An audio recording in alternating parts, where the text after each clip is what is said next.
Welcome everyone to the OSHA Compliance Help Show. I am Sheldon Primus. Actually, I started that one and I didn't unmute my mic, so this is my first day, right? My absolute first day doing a live stream. No, just mess with y'all. So welcome to the OSHA Compliance Help Show. This is the show where I extended out to being America's safety consultant. You may have heard me say that a few times on the show. If you have been listening to the podcast, if you have not, where are you? I need you. Wherever you listen to podcasts right now, go ahead and hit your subscribe button. Actually, I have so many more listeners than I do subscribers, and that actually is a component of some sort of algorithm, which means that I need more subscribers. So go ahead, whatever you're listening to me on, when you do listen to the podcast on the OSHA Compliance, the Safety Consultant with Sheldon Primus podcast, then go ahead and hit that little like or actually subscribe button. So go for that one right there. So today I am going to work with you guys on one of the basic tenets that us as the safety consultants, we use this often in our training. So I should say even safety trainers, they use this information a lot, and it's the 10 most frequently cited standards from OSHA. So that's what we're going to go through, the 10 most frequently cited standard. And I am going to share my screen with you. I'm going to go to the OSHA.gov website. So if you need some help finding it, what you would do is go to OSHA.gov, and on the data and statistics page, you want to click where it says the 10 most frequently cited standard. And that's where we're going to pick this up. I'm going to put this in the chat box too for you guys. So you could actually check this one out also in the chat. So 10 most frequently cited standards, going to give you a good idea of what they are, and then what do they mean to you, which is the key, and then truly the data itself. How can you manipulate this data in order for you to get some really good understanding of some OSHA pinnacle standards that you should be aware of. All right, took me forever to get that comment. All right, so wherever you're listening to me right now or watching me, I believe you should be able to see my chat. To you, it should populate, and once it does, it's going to take you to the actual screen that I'm about to share.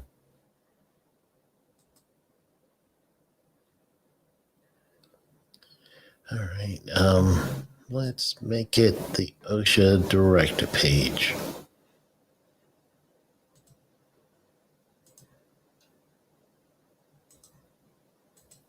So again, we're going to go through the top 10 most cited standards. What do they mean to you? But if you do have an issue and you want some help with OSHA compliance, I'm your guy, obviously, or else I wouldn't have an OSHA compliance help show.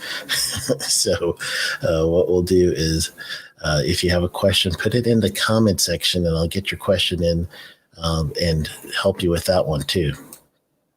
All right, so the 10 most frequently cited standard, this is going to be for fiscal year 2020.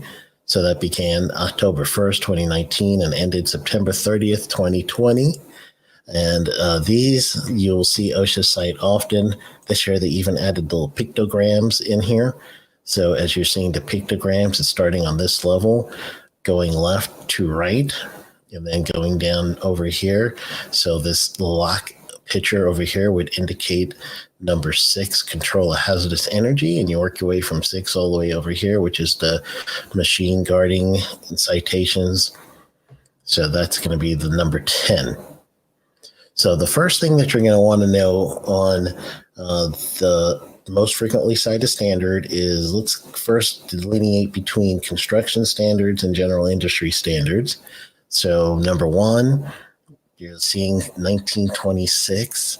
So the fall protection version of, I should say the construction version of fall protection is being cited, but I'm not seeing the general industry side of fall protection, which would be 1910. So it'd be also subpart D. So that's not there. So that means construction, specifically fall protection, is something that you guys need to take a good look at. So that's the first thing that I would notice there out of that. Then the second thing I would notice out of that one would be when you work your way a little bit further down, you're going to see for number 2, HASCOM, general industry. So in 1910, however, OSHA wanted to make sure that they said general industry because HASCOM does extend out to construction and maritime. And so therefore, HASCOM right here in general industry is specifically talking about 1910. Respirator protection is in there. I believe this one went up that high because if you're looking at the dates over here from October 1st, 2019 to September 30th, 2020, there's a big event that happened during that time period, right? So therefore, the respiratory protection being number 3 is about right. And the reason why it's not higher is because there's so much falls in construction that is always the number 1 thing cited each year. And then number 2 has always been HASCOM for a long time each year. And that's the number 1 cited thing in general industry. So therefore, the next best thing that's out of the ordinary is the respirator protection being that high up. So in those cases, then you could tell that chances are, looking at those dates, that is a COVID bump in the respiratory protection program. Then after that, you'll have scaffolding.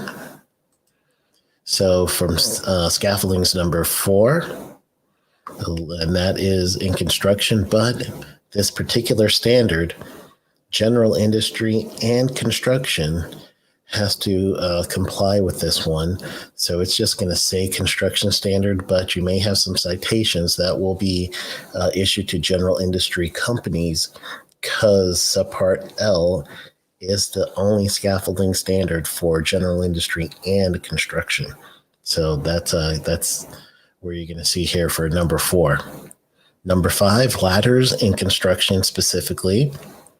Blackout, tagout, you'll see it here. General industry, they're saying specifically. Powered industrial truck, so that's your forklifts and your yard dogs and any of the equipment that you're using to move big box, those ton things that you have, shipping containers. Those are going to be your powered industrial trucks.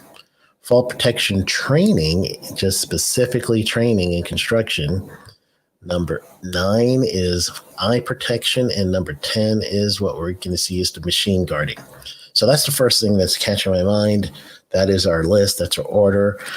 It is weighed quite heavily in construction versus general industry. So in those cases, I'm looking at, I shouldn't say quite heavily, because if you really count it, it may just be a 5-4 or something like that.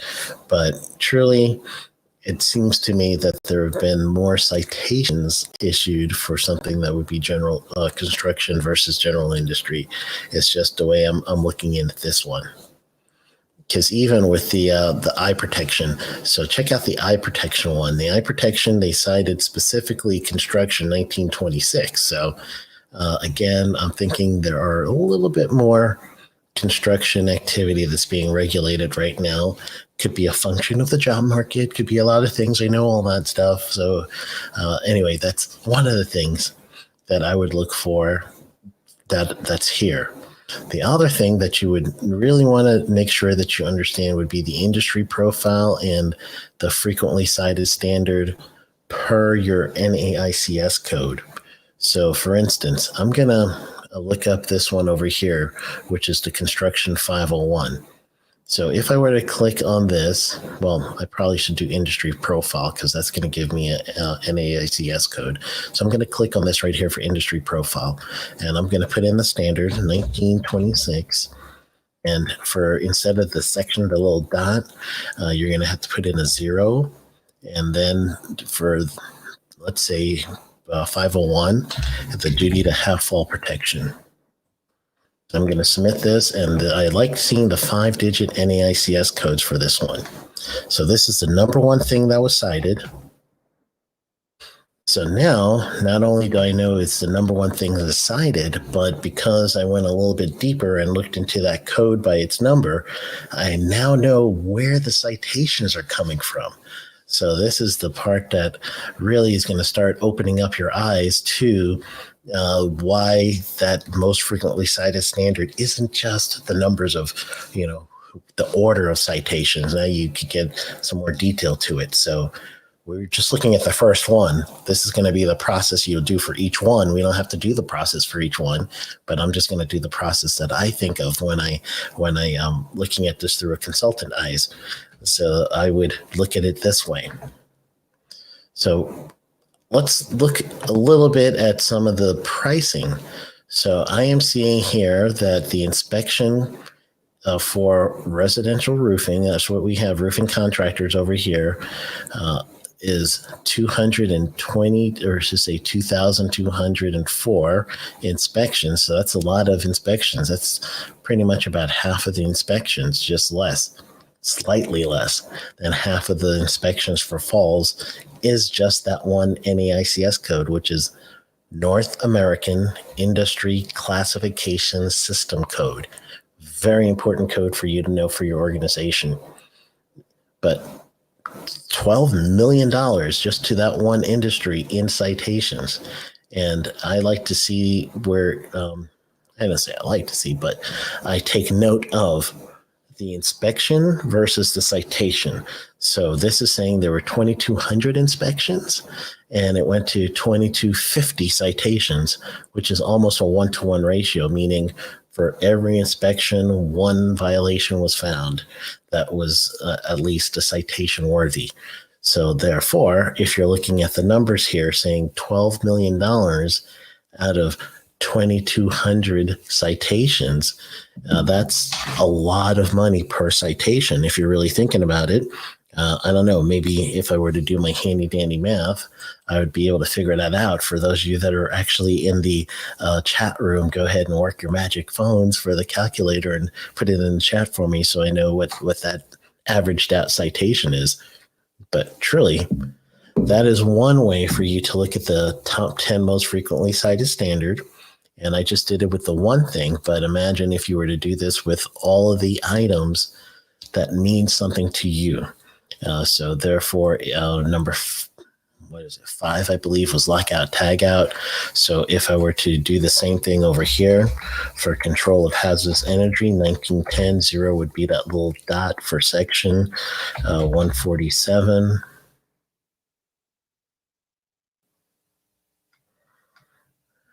So I'm going to click that. So now this is going to show you, that's the number 5 most cited standard, if I recall right from that one page we were on earlier. So this is lockout tagout. So here you go. Lockout tagout, manufacturing is the bulk of these areas with lockout tagout.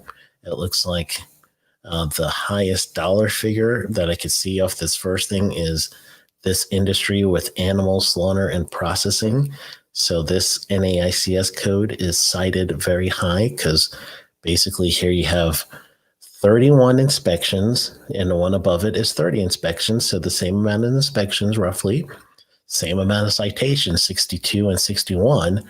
But if you look at the difference of the price, the industry with sawmill and wood preservation is cited less, like dollar figures a lot less than you do the NAICS code of animal slaughtering. So that's another thing we just learned from the frequently cited standard is OSHA doesn't cite the same for everyone. And this is clearly illustrated in the 1-to-1 ratios. In the bottom of the page, you'll see 1 citation, 1 inspection. So I call those the 1-to-1s. Here's one cement manufacturing, same lockout tagout citation. Not one company, 1 citation cost them $10,000. Whereas if you were to scroll down even further down this list, here's one company over here, consulting company, same violation, $0. A brewery, same violation, $0. OSHA does not cite people evenly. It really depends on a lot of factors, but the frequently cited standards, if you truly start digging into it like we are right now, and you see something like that, then you could really start showing, or at least understanding, that you don't know how much the price will be for the citation unless you look at those factors like your NAICS code, the size of your company, and a few other things, those factors. And I actually did show you guys a couple of ways for you to learn that. So I would truly say go back to some of those links, and you can see that on the safetyconsultant.tv. If you were to go on the OSHA Compliance Health playlist, these shows that I've been doing here, the OSHA Compliance Helps, they are actually available on the safetyconsultant.tv for free. So that's one of those things that you just go ahead and watch anytime. So if you've missed one of these OSHA Compliance Help shows, go to safetyconsultant.tv and then go ahead and look for that playlist, and that's what's going to help you. All right, so I showed you guys the industry profiles, and now we just realized that OSHA does not cite people all the same, and that is a true, realistic statement. But let's also see what we can uncover from the frequently cited standards. So I got to go back a few.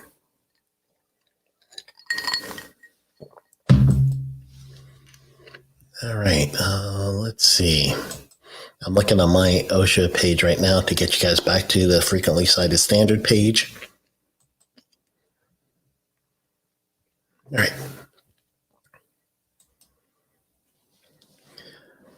If you do have any OSHA questions, any comments, anything you would like me to go ahead, and answer some questions for you, let me know.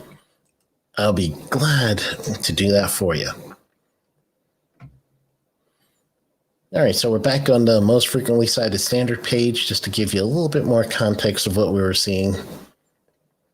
So far, I showed you guys how to find out by NAICS code who is going to get the bulk of the citations from each category.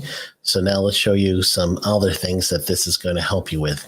So OSHA has right over here, there's two links. The first link over here, that link is going to take you to the actual CFR regulation on OSHA's website, duty to have fall protection. So once you click on that, it'll take you right to it. So then you can start reading up on the regulation itself.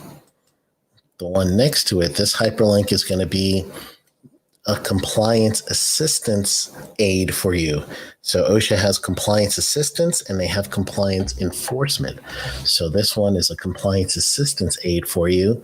So what you could do here is use this to look up all the topics that you need for fall protection. And you could even look for additional resources over here. OSHA has training and other links you could follow in-house and other resources outside. And these are all trusted links that OSHA puts here, so it's a good one to have. And this is a way for you to help you with your safety system and help protect against you getting a violation from one of those frequently cited standards. So those two links in particular is going to help you. One is to take you directly to the standard, and then the other one takes you to resources to help you comply with the standard. So OSHA has taken care of that for you. So it's a very good link. In some cases, you have documentation in English and in Spanish, and then you also have videos too. So OSHA does have that available. Play it on one of your days where you may have a slow work day, or you may have something where your workers have to get some refresher training before you send them back out. So use OSHA's website to help you with that. So just go through any one of those 10 categories, hit on the related pages, and that's going to be the compliance assistance page for you. So I got one more thing to show you about this. And so we're going to do a quick little message. And then when we come back, we're definitely going to figure, I got one more tip, one more that we're going to give. All right. So here we go. Have you heard of Safety Consultant TV? Well, I'm going to tell you about it. The Safety Consultant TV is a subscription-based video on demand service that will help you learn the business of being a safety consultant at the convenience of your own home. This is where you have video lessons in a playlist format, and you will also be able to download material that is going to help you with your safety consulting business today. You could sign up for it at safetyconsultant.tv and watch it on your iPhone, your iPad, Apple TV, Android TV, Roku, and Fire TV. So go right now to safetyconsultant.tv and sign up today.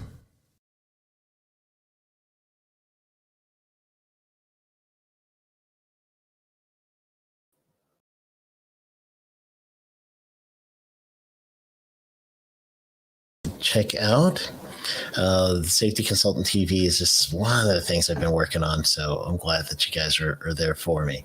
All right, so let's show you the last thing that I do with this information, and this one is slightly a deep dive, but sometimes I do need to get a big industry profile, so it's kind of like a two-step thing that I'm doing here. So this data, and I'm going to share my screen again for you.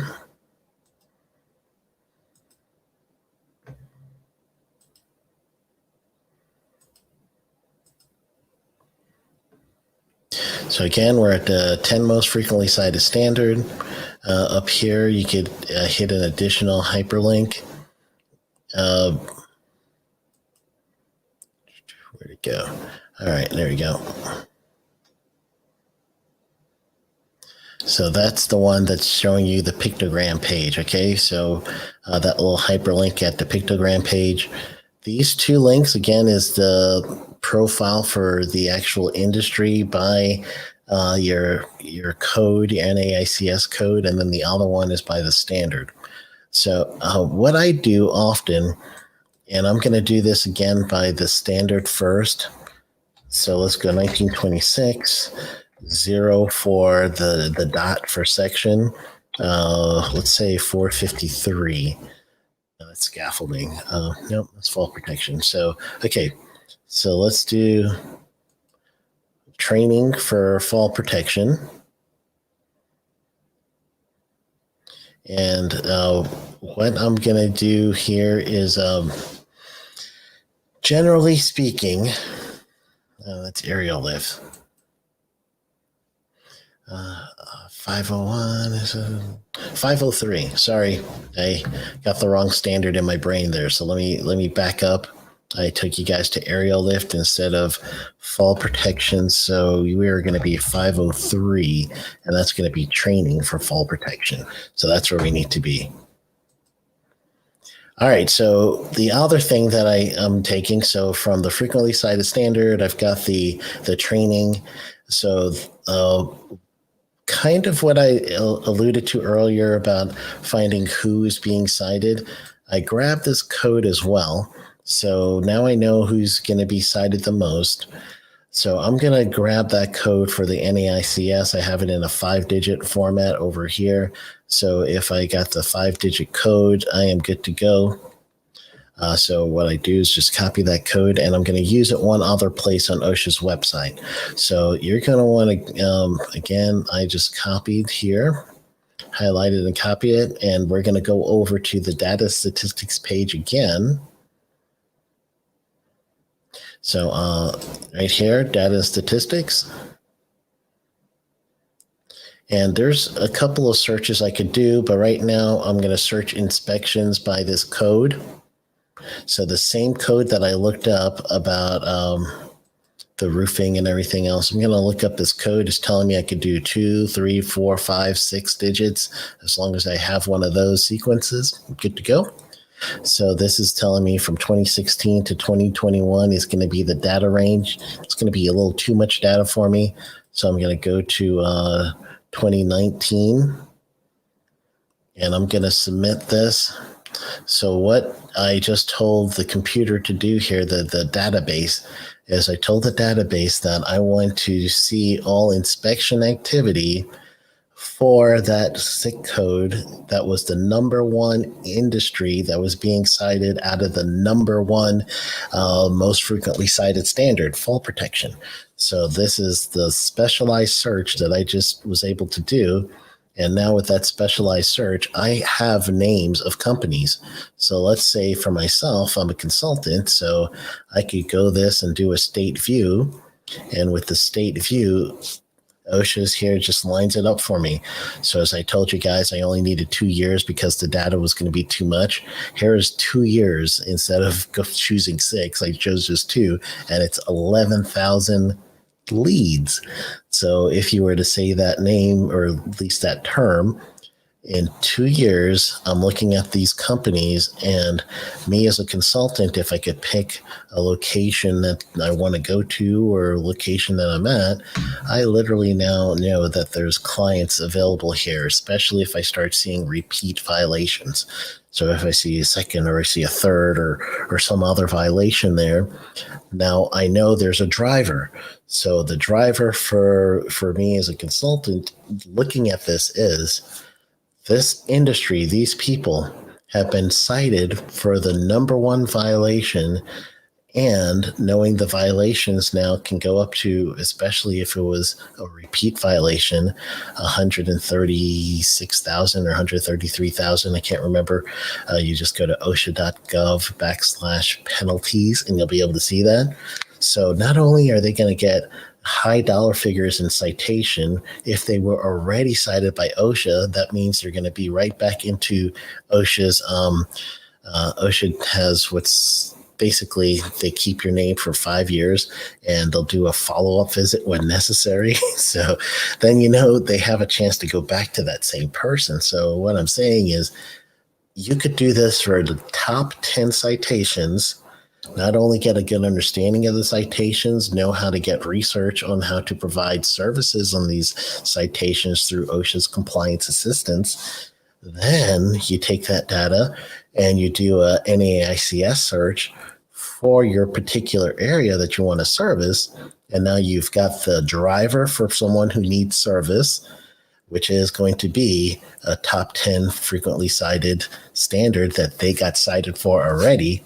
That to me equals, I know I have a driver that I need to do this thing better, and therefore someone that might cold call me or send me an email or something similar that says, I can help you. Hey, I'll take that help, especially when it's coming from someone who's able to, truly help me. So those are some different ways that I say that you could take one simple thing that most people just look at for the ranking of the actual most frequently cited standards. So they look for the ranking, meaning I know number one is fall protection, and then they leave it at that. All right, yeah, we know fall protection is number one. We got a link that gives us some help if we need to do fall protection training. All right, excellent. The only thing we don't know is there clients that we could get out of this? Is there a way that we could provide service for extra people? Can we get some extra help to someone because we may have the training expertise that they don't have? So therefore, that's the data that is the metadata that's underneath the one thing that you're seeing. There's some gold if you could mine it. So there's my way of teaching you guys how to mine that gold. So one more thing before I run, I just want to share with you guys, I am currently doing a Secrets to OSHA live event. It's going to be an actual online event, so anybody can do this. If you want to do it outside of the U.S., that's fine as well. But I'm just going to specialize on uncovering the secrets to OSHA to help not only consultants, but regular safety and health officers, teach them what to look for so they could have an easier job when it comes to OSHA compliance. So I'm going to reveal all those secrets to them. Tickets are now available. You have early bird tickets available until June 1st, and then that is going to be gone. So go to sheldonprimus.com/events with an S, sheldonprimus.com/events. And when you get there, all you're going to do is just look for the one page that is going to show you where you could get your tickets. So you're going to just scroll down. Early bird tickets, again, is available until June 1st. To grab that early bird ticket. If you can't, then you have general admission tickets. It's going to start right after the early bird tickets end on June 1st. You could have a general admission ticket for the one-day event. And if you wanted a general admission plus ticket, then you also will have access to Safety Consultant TV for a full year. So this is a $75 value that'll go with it as well. So learn about OSHA and have some fun in your own house, right? Because you don't even have to leave the home. You could do it there, and we'll do the one-day event. So thanks everybody for hanging in with me. Hopefully this is going to be information that's going to help you. That is going to be something that you could use. I'll see you on the next podcast. So that you guys can go ahead and get some more information to help you with your safety consulting business, or help you as being the safety consultant of your facility. So have a wonderful rest of your week. Go get them.